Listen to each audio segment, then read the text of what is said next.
Cerita di chapter ini dimulai dengan Tintin yang siap-siap digantung. Yuk kita langsung aja ikutin ceritanya. Kembali ke Tintin, dengan ekspresi percaya diri eksekutor berkata bahwa kali ini dia tidak akan gagal lagi, karena nama baiknya menjadi taruhannya.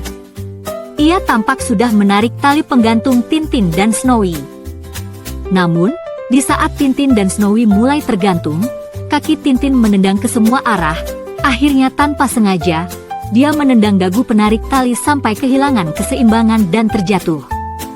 Saat pria itu terjatuh, Tintin yang hampir saja tergantung ikut terjatuh dan terlepas dari bahaya.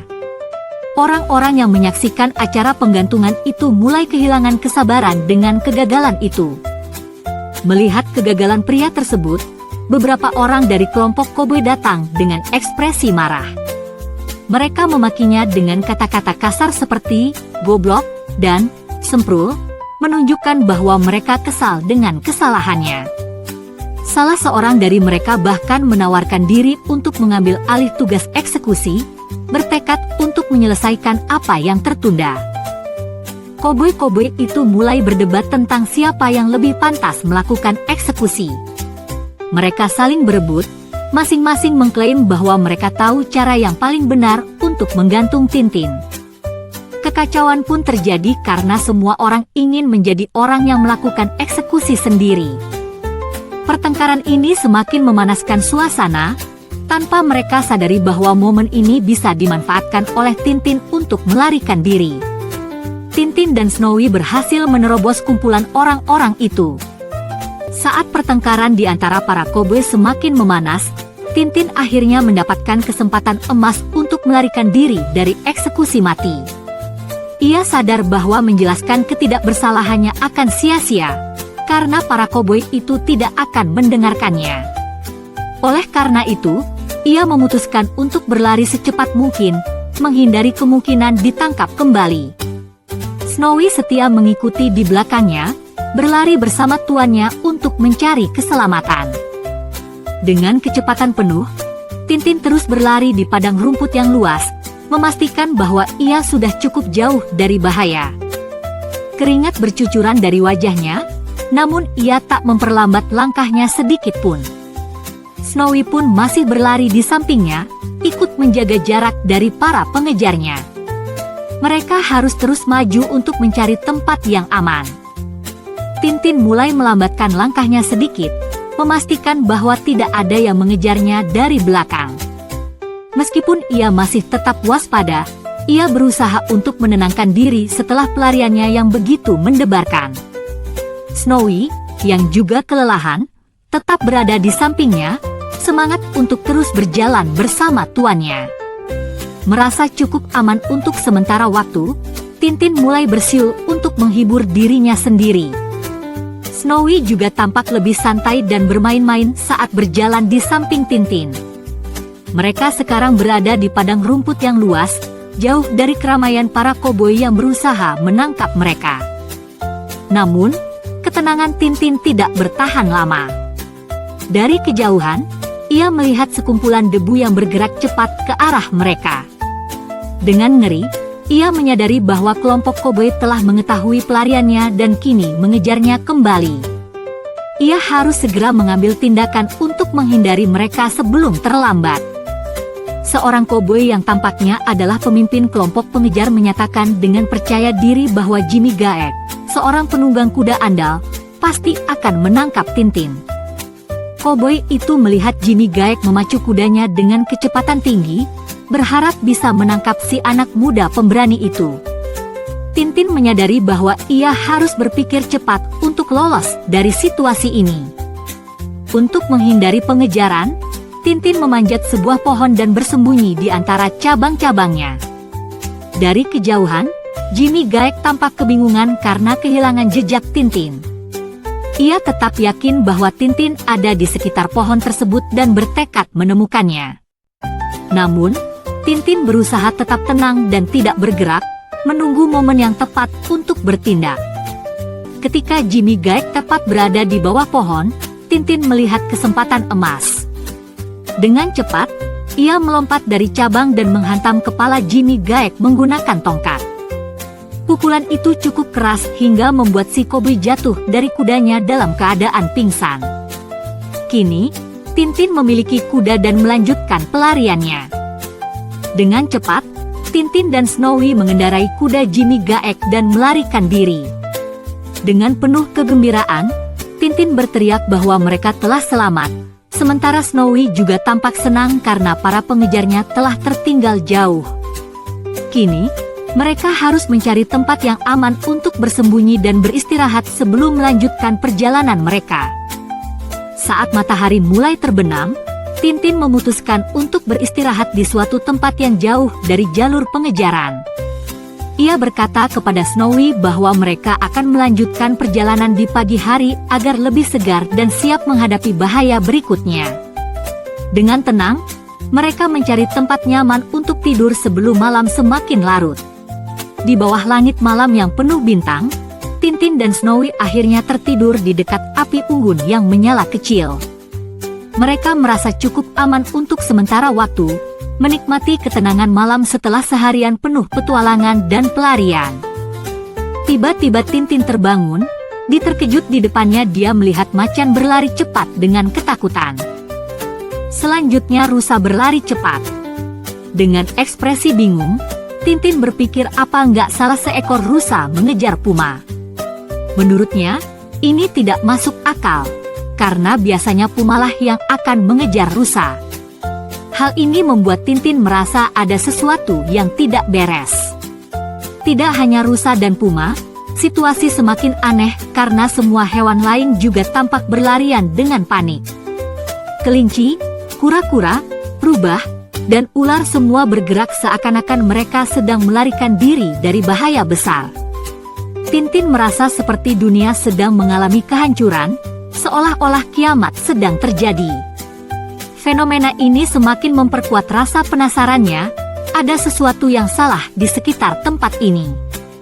Tintin akhirnya menyadari alasan kepanikan semua hewan tersebut. Ia melihat ke arah kejauhan dan menemukan bahwa ladang di hadapannya telah terbakar. Dengan wajah cemas, Tintin menyadari bahwa bahaya besar sedang mengancam, bukan hanya bagi para hewan, tetapi juga bagi dirinya sendiri. Tanpa membuang waktu, dia harus segera mencari jalan keluar sebelum terjebak dalam kebakaran ini. Kebakaran semakin mendekat, dan Tintin langsung sadar bahwa dia tidak bisa ragu-ragu. Ia segera berlari bersama Snowy untuk menyelamatkan diri. Dalam kepanikan, burung-burung ikut terbang ketakutan, mencoba menyelamatkan diri dari asap dan kobaran api. Seekor beruang tampak ikut berlari di samping Tintin, tampaknya juga melarikan diri dari api. Tintin terus berlari dengan sekuat tenaga, ditemani oleh Snowy yang berlari di sampingnya. Di belakang mereka, api terus membesar dan asap hitam mulai menutupi langit. Mereka harus segera menemukan tempat yang aman sebelum asap dan api benar-benar mengepung mereka. Situasi semakin mendesak, dan mereka harus bergerak cepat. Dalam keadaan panik, Tintin berteriak meminta tolong sambil terus berlari. Api semakin dekat, mengejar mereka dengan ganas. Snowy tampak ketakutan, berusaha untuk mengikuti majikannya dengan cepat. Mereka harus segera menemukan jalan keluar sebelum semuanya terlambat. Sayangnya, Tintin menyadari bahwa mereka benar-benar terjebak. Kobaran api telah mengepung mereka dari segala arah. Tidak ada jalan keluar yang tampak jelas, dan situasi semakin berbahaya. Tintin harus berpikir cepat jika ia ingin bertahan hidup dalam kondisi ini. Melawan rasa takut, Tintin mengambil keputusan berani. Ia terus berlari melewati pinggiran api, mencari celah yang bisa membebaskannya. Asap hitam semakin tebal, membuatnya semakin sulit untuk bernapas dan melihat. Jika tidak segera menemukan jalan keluar, mereka bisa saja terjebak di tengah kobaran api ini. Saat situasi semakin genting, Tintin melihat sesuatu di depannya, sebuah sungai. Tanpa ragu, ia berlari secepat mungkin menuju air yang menjadi satu-satunya harapannya untuk selamat. Snowy pun mengikuti di belakangnya, keduanya bersiap untuk melompat ke dalam sungai demi menyelamatkan diri. Dengan lompatan yang dramatis, Tintin dan Snowy akhirnya menyelamatkan diri dengan menceburkan diri ke sungai. Air yang dingin segera menyelimuti mereka, memberikan perlindungan dari api yang mengejar. Mereka berhasil lolos dari bahaya yang hampir menghabisi mereka. Tintin menghela napas lega setelah menyadari betapa dekatnya mereka dengan maut. Snowy pun tampak kelelahan, tetapi tetap setia di samping majikannya. "Wah, Snowy, itu tadi benar-benar dekat," ujar Tintin dengan nafas tersengal. Mereka nyaris terpanggang dalam kebakaran tersebut. Snowy, dengan ekspresi setengah bercanda, mengatakan bahwa mereka hampir saja menjadi daging panggang. Tintin mengangguk, merasa beruntung bisa selamat. Mereka segera naik ke daratan dan mulai melanjutkan perjalanan, berharap menemukan jalan keluar dari tempat berbahaya ini. Setelah berjalan cukup jauh dari tepi sungai, Tintin berkata, "Sebentar lagi kita sudah sampai di jalan kereta api." Akhirnya Tintin melihat jalur kereta api di depan. Ia bersemangat karena ini bisa menjadi petunjuk arah yang membawanya ke tempat aman. Dengan keyakinan, Tintin berkata bahwa mereka tinggal mengikuti rel ini untuk mencapai stasiun terdekat.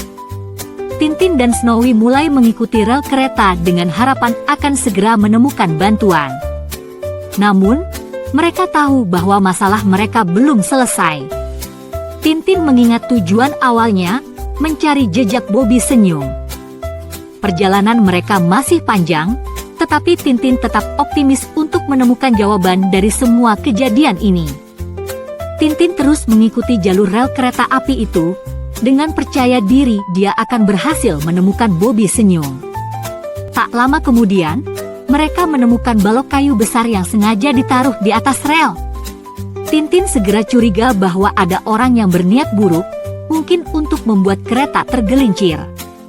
Ia tahu ada bahaya yang mengintai mereka.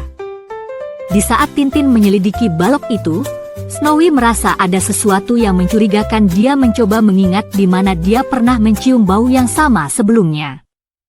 Namun, sebelum dia bisa menemukan jawabannya, sebuah tali lasso terlihat terlempar ke arah belakang Tintin. Snowy kaget sekali. Saat lasso itu berhasil melingkar di tubuh Tintin, dia terkejut dan tidak sempat bereaksi saat ditarik oleh seseorang yang bersembunyi.